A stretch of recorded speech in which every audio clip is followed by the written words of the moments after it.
พายุเข้าตอนแรงวานนี้เนาะเบิ่งดูสภาพเฮือนบ่เป็นตาอ่าวเลย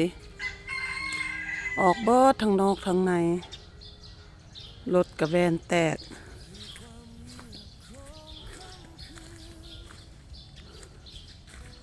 แวนทั้งหลังรถแตก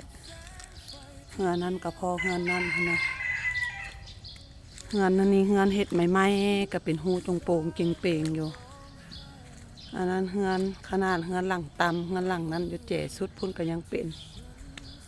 โอ้ยเทวดาบ้านเมืองเอ้ยเบิ่งเด้อนี่สภาพแนวนี้สิไปเวียกได้จังได้